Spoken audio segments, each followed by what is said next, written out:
ஒரு 5, 6 நிமிடங்கள் மட்டும் அந்த கூட்டத்துல பேசினா, அதுக்குள்ளயே நாக்கு தள்ளிடுச்சு. போதும்டாப்பா அப்படின்னு சொல்லிட்டு கிளம்பிட்டான். இப்ப அந்த ஒரு 5, 6 நிமிட பேச்சுக்கு டீகோடிங் பண்ணிக்கிட்டு இருக்காங்க மெயின் ஸ்ட்ரீம் மீடியா. அந்த 5, 6 நிமிஷம் பேச்சு என்னன்னா, உப்பு ஊறுகாய்க்கு உதவாத ஒரு சவசவ பேச்சு அது. அதுல ஒருத்தன் சொல்றான், அவர் இதுல கூட்டணிக்கு அச்சாரம் போட்டாரு.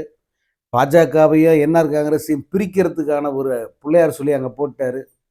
அதனால எதிர்காலத்துல என்ஆர் காங்கிரஸும் அந்த விஜயம் பாண்டிச்சேரியில கூட்டணி போட்டு அங்க ஆட்சியை பிடிச்சிருவாங்க. பாஜக கழட்டி விட்டுருவாங்க. பாஜகவை அங்க எதிர்க்கிறான். திமுகவை கடுமையா எதிர்க்கிறான்.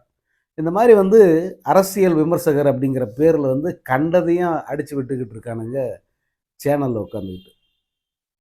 உண்மையில இன்னைக்கு விஜய் பேசின பேச்சை நீங்க கவனிச்சிங்களா?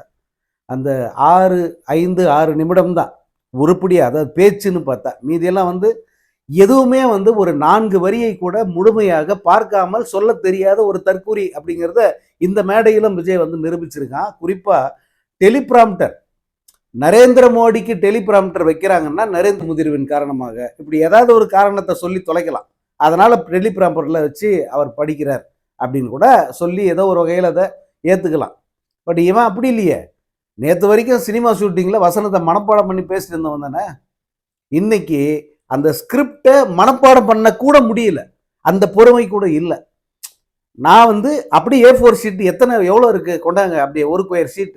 அந்த ஒரு ஸ்கொயர் ஷீட்ல ஒவ்வொரு எழுத்தும் கிட்டத்தட்ட ஒரு ஃபாண்ட் ஒரு 50, 60 சைஸ் ஃபாண்ட். அந்த சைஸ் ஃபாண்ட்டுக்கு எழுதி வச்சிருக்கான். நீங்க அந்த பேப்பரை பிடிங்க பாருங்க தெரியும். எழுதி அதை அந்த டெலிபிராம்டர் டெஸ்கில் வச்சு படிக்கிறான். தொடர்ச்சியா நீங்க பாத்தீங்கன்னா தெரியும், பேப்பரை புரட்டுறதுக்கு ஏற்படுகிற அந்த குறுகிய காலம் இருக்க சில வினாடிகள், அதை கூட மேனேஜ் பண்ணி பேச தெரியல. ஒரு கட்டத்துக்கு பிறகு பேப்பரை கையில் எடுத்துக்கிட்டு பேப்பரை பார்த்தே படிக்கிறான். கூச்ச நாச்சி எதுவுமே இல்லை. ஒரு மக்கள் கிட்ட போற மக்கள் தலைவன் அப்படின்னு நீ சொல்லிக்கிற உனக்கு அடிப்படை தகுதி மக்கள் பிரச்சனையை அல்லது மக்களுக்காக பேசுவதை மனதிலிருந்து பேசணும். எழுதி வச்சு மனப்பாடம் பண்றது அல்லது பார்த்து படிக்கிறது இதெல்லாம் கேவலம். எவனோ எழுதி கொடுத்த பார்த்து படிக்கிறது நீ என்ன தலைவன்?